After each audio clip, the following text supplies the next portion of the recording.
คือว่าเดี๋ยวนี้มันตอนเช้าประมาณอยู่7 โมงเนาะพวกเรา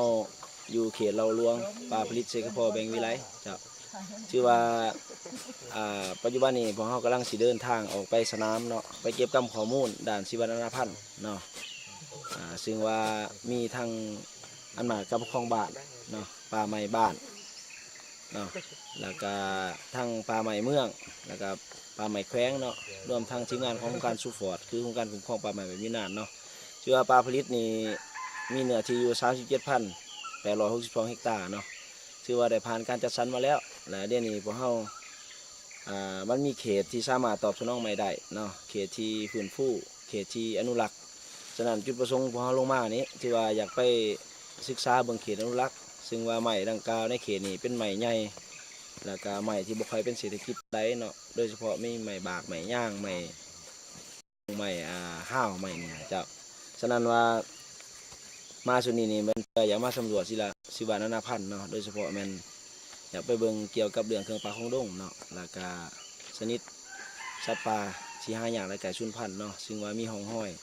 ตามข้อมูลของชาวบ้านกับทีมงานได้ลงสำรวจเนาะฉะนั้นพวกเราก็ได้เสนอหากรมป่าไม้เนาะโดยเฉพาะแมนของการประสานงานการส่วนกลางเนาะเพื่อข้อทุนดังกล่าวนี้มาสนับสนุนให้ทีมงานเราได้ลงมาเอาข้อมูลแท้ๆเนาะจะชื่อว่าพวกเราก็เฉลิมออกเดินทางเนาะเวลาพวกเราก็มีอยู่10 วันเนาะพวกเราจะลงมาครั้งนี้จะชื่อว่าอันนี้มันเขตทำอิฐพวกเราจะอยู่นี่ประมาณ2 วัน3 วันกับ2 คืนเนาะภายหลังจากนั้นพวกเราจะออกไปทางแบงวิไลอีกซึ่งว่ามันเป็นเขตที่ธุรกันดารกว่านี้เนาะจะมีแต่ว่าทีมงานพวกเราสิเดินทางเนาะขอบใจ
ไม้นี่มันว่าเป็นไม้โกะ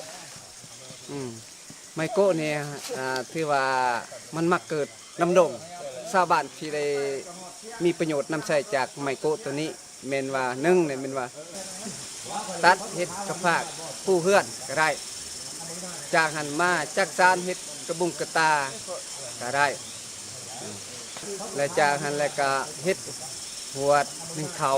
และกระติบใส่เขาเลยจากนั่นแหละคือว่าเป็นนอมันเกิดใหม่เขาก็กินได้ลวงแห้ว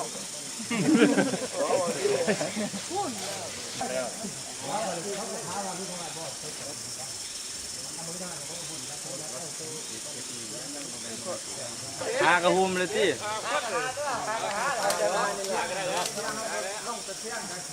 นี่แม่นห้องห้อยของสัตว์ป่าเนาะกัดกินต้นใหม่นี่ห้อยนี่ตามสังเกตบนแม่นห้อยเหม็นกินเปลือกกกหมากกองคือว่าประมาณโดนเตะกันประมาณ2-3 เดือนตามห้อยเก่าเตะแหละ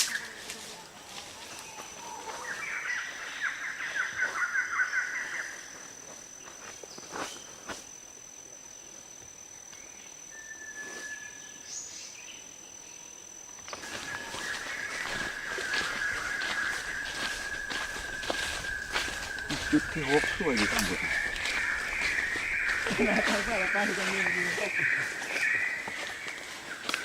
เพราะว่าสิว่าจังซี่ทีมงานเขามาหอดระยะนี้เนาะเพราะว่าตัวนี้ก็เป็นเขตที่มันเย็นเนี่ยแหละกับบนที่ว่าผักเศร้าเนาะเขาออกจากที่ว่าเขาออกมาแต่เศร้าแล้วก็ที่ว่าระยะนี้ก็ประมาณ10 โมงเนาะแ แต่เขาก็เดินทางมาเนี่ยก็ประมาณลัก600 เมตรเนาะที่ว่าทีมงานเขาก็มีผู้เมื่อยผู้หยังแล้วก็ได้พักผ่อนเนาะที่ว่าเข้ามาก็ได้พบเห็นหลายๆอันเนาะที่คือเป็นปลาไผ่นะจุดนี้ก็เป็นขอบเขตที่ว่าเขาจะมากำหนดเนาะแล้วที่เขาก็ได้แบ่งกันที่มา2 จุเนาะที่อาจจะจุหนึงที่ว่าไปเบิ่งอันนั้นต้นไม้เนาะต้นมักจ้องคือเป้าหัวดงแล้วก็จุหนึงที่มาเก็บเอาข้อมูลที่ว่ามีการเฮ็ดให้ทำอิฐเฮาต้องมาศึกษาเบิ่งข้อมูลเนาะในเขตที่ว่าเฮ็ดเนาะมีประชาชนเฮ็ดที่จักครอบครัวเนาะแต่ละครอบครัวเฮ็ดหยังปลูกหยังและมีจักเฮกตาร์เนาะเขตนี้หลังจากเฮาจะเฮ็ดกฎระเบียบ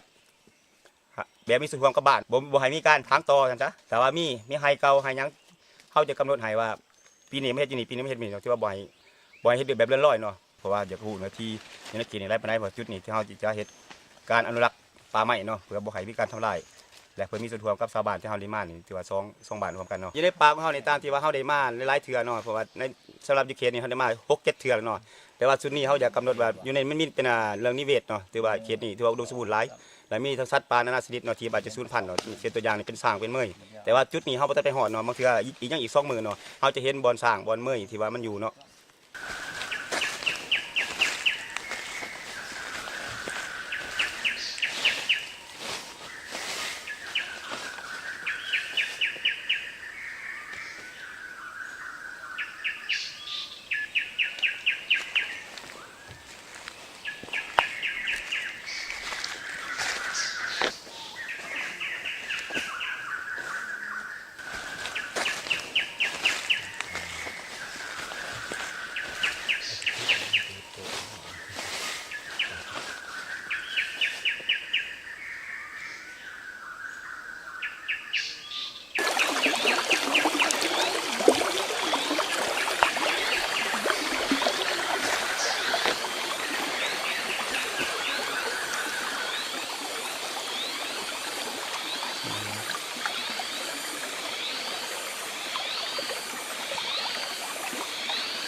อยู่ในท้องถิ่นอยู่นี้นี่มัน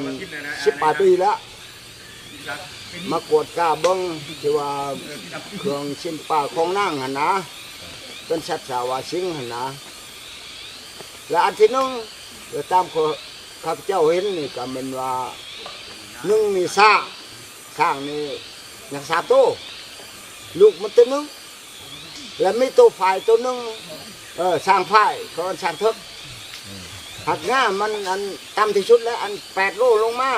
2นี่เป็นว่าเมื่อยนี่ก็ชิมดแล้วย้อนเข้าไปหาสัตว์หายิ่งนั่นแหละแล้วก็เห็นยังเป็นตัวจริงนี่มันมีประเภทนี่เป็นไก่เป็นไอ้ชังเป็นเลี้ยงตะลุงงัวกระทิงนี่มันชิบหลายแล้วมันชิมดแล้วทันว่าเฮาปล่อยปะละเมินนี่มันก็ชิมดแล้วสัตว์ว่าอยู่ในโคกเขตเราหลวงนี้ในนามข้าพเจ้าอายุจันโตเนาะอยู่จันโตแล้วก็มาเห็ดชวนในอันนี้นำคุณนี้แล้วก็18 ปีแล้วออกมาจากเกี่ยวปฏิวัติมาจากทหารนี้ได้มาเพื่อพันแค่นี้แต่ว่าเห็นเฉพาะว่าพวกข้าเองเห็นว่างัวนี่มีอยู่มองจุหนึ่งมอง20 โตงัวมองนั่นแหละ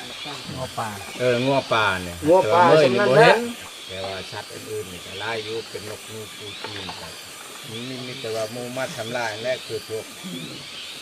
มาแต่ซี่เอารถเอาล่างเขาไปยิงไปสัตว์เขานะปืนแว่งปืนช่างก็เอามาพวกซี่ ก็มายิงตัวนั้นแล้วมันสิดับนะต่อไปมันว่าเฮาบ่สกัดกันกะคักมันอันตรายตามเบิ่งนะมันสิดับไป นี่นี่คือที่ทางของโครงการคุ้มครองป่าไม้แบบนี้นั่นเนาะในป่าผลิตเฮานะสิงคโปร์เป็นวิไลทางพวกเฮาก็มีแนวที่อยู่นี่37,862 ฮกตาร์เนาะแต่ว่าเดี๋ยวนี้พื้นที่ดังกล่าวมี2เขตของย้อยเขตหนองหินกับเขตแดงวิไลเนาะที่ว่าได้รับการจัดสรรแล้วในหันก็เลยแยกออกอย่างเนาะว่ามันก็มีเขตที่สามารถตอบสนองได้เกิน70 เมกะวัตต์ต่อฮกตาร์มาให้ทุกคนได้เนาะ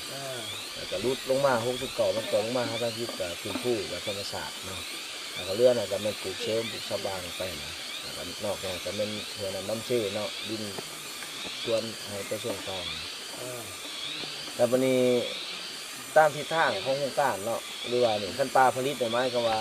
บ่แม่นปลาที่ว่าอันนั้นเนาะมันก็มีบางเขตที่นโยบายให้ได้เพื่อเฮาเสนอคิดว่าเห็นว่ามันมีสิ่งที่ธรรมศาสตร์สร้างขึ้นมาเนาะโดยที่ว่ามันบ่คุ้มค่าที่กับเฮาจะไปขุดขนบ่เรือไปอันนั้นเนาะถ้าว่ามันคือปลาต้องเลิกก็สิน่ะถ้าว่าเฮาเฮ็ดเส้นทางเข้ามาไปขุดขนมันก็หลายอันแห่งสิแตกตื่นแล้วเนาะถ้าเทียบกันวันนี้อยากถามแนวคิดของทางพ่อเนาะทางลุงว่าเห็นดีบ่หรือว่าอยากให้เพิ่นทุกคนบ่หรือว่าให้อนุรักษ์หลายกว่าคิดว่าได้บ่ ทางข้าพเจ้าเองนี่อยากคำเสนอข้าพเจ้าเองนี่อยากให้มีการทิศบนที่ว่าซองวางแล้วให้ทางลูกหลานหันกวดตาเบิ้งและมองใดมองหนึ่งที่ว่ามันเป่าวางแล้วอยากให้สงวนไว้เองแล้วพอลูกพอหลานให้เด้อตอนน่ะคือว่ายินแต่ชื่อว่าช้างหักบ่เห็นโตมันก็สิบ่เป็นเห็นแต่รูปภาพบ่คืออยู่ในโทรทัศน์เนาะมันก็บ่คักหรือว่ามีเท่าใดหันดิ้นในตอนล็อกตัวนี้นะแต่ว่าให้แบ่งไว้ให้แบ่งไว้แต่ว่าเบื้องเฮาสงวนไว้เฮาก็ต้อง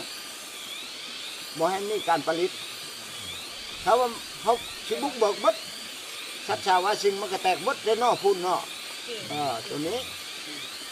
นำข้าพเจ้าเองหันมีความเห็นหันนะ พ่อลุงเหมือนว่าฮู้อยู่บ่ว่าดำรับ59ทับน้อยๆเนาะเกี่ยวกับการคุ้มครองป่าผลิตอยู่ได้ให้เพิ่นก็เว้าละเอียดได้เกี่ยวกับการคุ้มครองน้ำใสที่ว่ามันจะมีมาตราก็ระเบียบการน้ำใสข้างในพวกเฮามานี่แม่นว่าก็บ่ให้ว่าสังดอกว่าทำซื่อๆคือพอเฮาเห็นนี่บางจุดนี่ก็ได้มีการปั๊มทำลายเนาะคันสิว่าแต่ว่ามันเบิ่งแล้วโอ้มีต้นไม้ใหญ่ มันจะได้เหรอ แต่ว่าคันเป็นจังซี่นี่ทางพวกเฮานี่สิมีส่วนร่วมกันบ่ในการคือว่าสมมุติว่ามีแต่เบื้องพวกเฮามีแนวคิดจะปกปักรักษาแต่ว่าทางเบื้องล่างก็ว่ามีแต่การทำลายมันก็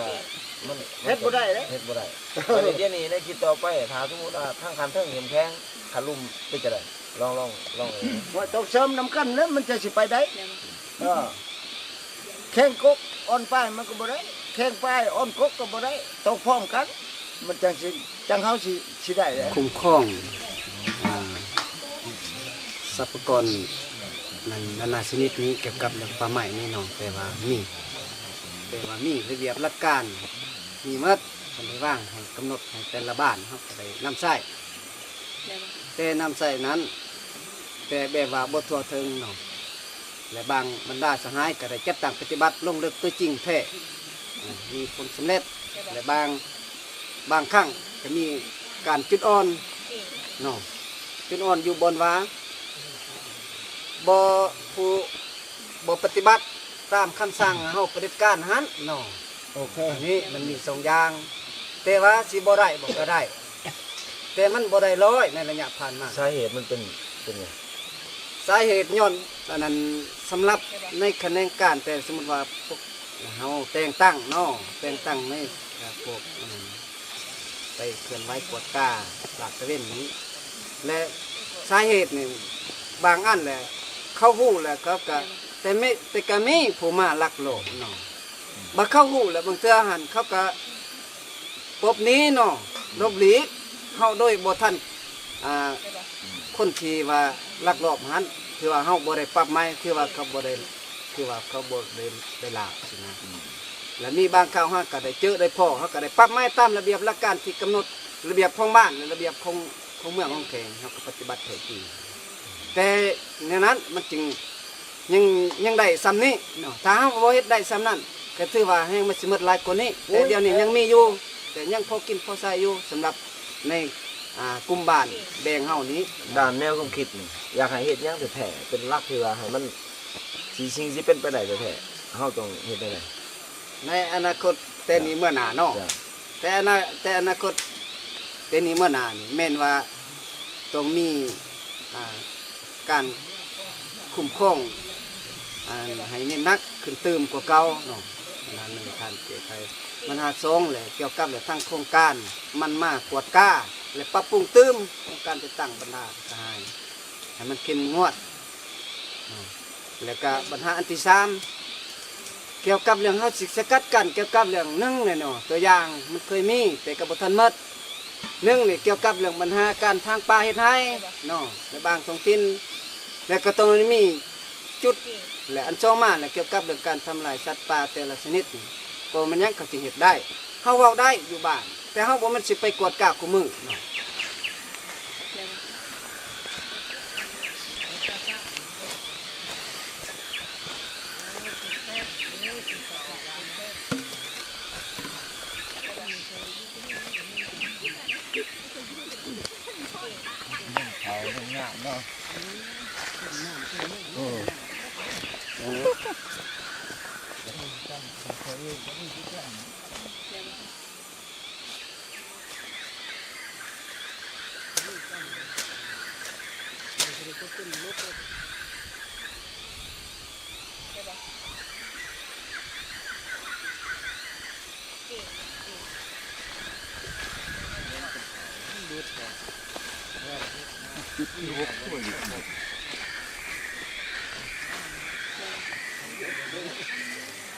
อันนี้นี่คือว่า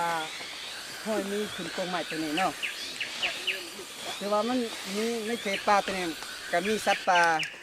เป็นต้นเลยครับจะเห็นจริงๆมันเห็นห้อยมันขึ้นตรงไม้เนาะห้อยมีตัวนี้ในระยะวังเดือน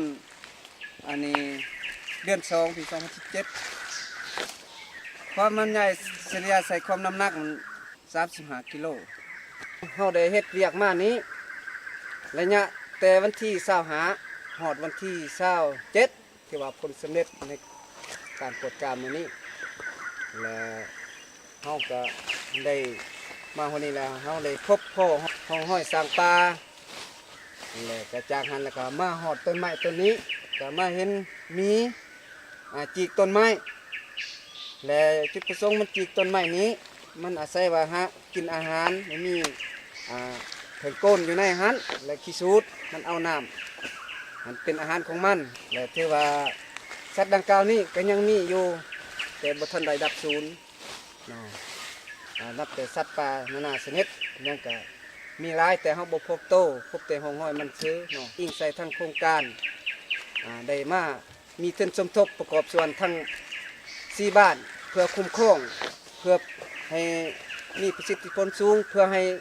ทรัพยากรเพิ่มขึ้นหลายกว่าเก่าและสัตว์ป่าสัตว์น้ำทุกประเภทเพื่อไว้อนุรักษ์ให้แก่ลูกแก่หลานเฮาอนาคตต่อหน้าเพื่อเป็นการเพิ่มพาอาศัยและแลกเปลี่ยนชีวิตการเป็นอยู่เพื่อสอบหารับใส่กินบ่ให้เป็นสินค้าก็ให้อาศัยว่าพอแก้ไขชีวิตการเป็นอยู่ของประชาชน ถ้าหากว่าวัดหนึ่งบ่มีปลาให้สิอยู่จังได ถ้าว่ามันบ่มีปลาหันคือว่าเขาก็เป็นความยุ่งยากอยู่บ่ได้หนึ่งแล้วบ่อนโศกอยู่หากินก็เลี้ยงชีวิตการเป็นอยู่ของครอบครัวนี่ก็ยากแน่และสองมาถ้าบ่มีปลาไม้เขาก็บ่มีอากาศชุ่มเย็นเพื่อเฮาเฮ็ดเรือนอยู่เนาะและเพื่อต้านทานทั้งบรรดาความร้อนเนาะถ้าบ่มีไม้มาอาจจะมีอากาศร้อนหลายสูง เขาเห็นวิดีโอว่าจัง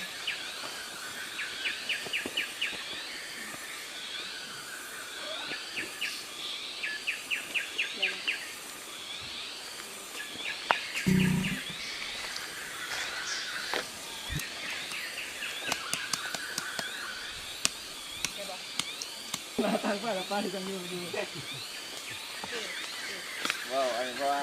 สิว่าจังซี่อันนี้มันห้อยใหญ่มีจุดสำคัญเนาะนี่สังเกตเห็นเนาะอันนี้มันกกให้เนาะย่อยให้เนาะมันเป็นประโยชน์หลายอย่างเนาะเพราะว่ามันจะมีหมากนกนูผู้ปีต่างๆเนาะสัตว์ป่ายังเชื่อมาหมักจะมากินเนาะแต่ว่าในเราลวงหรือว่าเขตนี้เป็นหมากให้หรือเป็นที่ว่าหมากใหม่ที่ว่าชนิดสัตว์หมากที่สุดเนาะ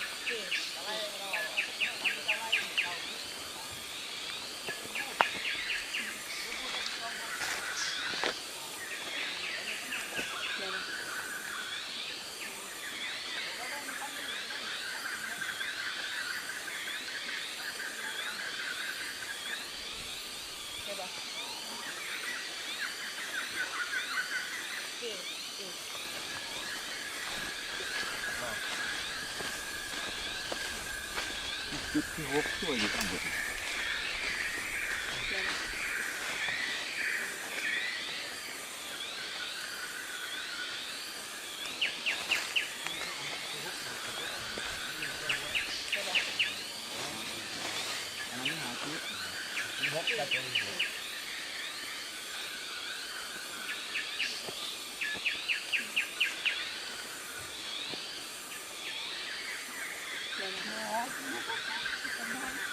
บ่ใหญ่เพิ่นเนาะ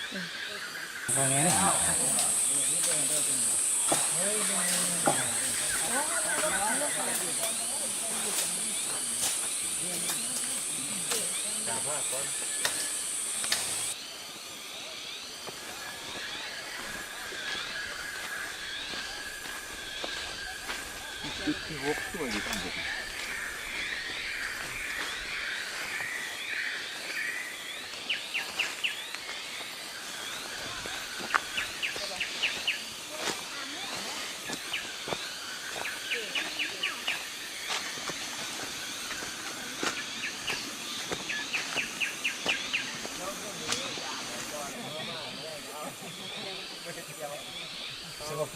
ไปเบิ่งกัน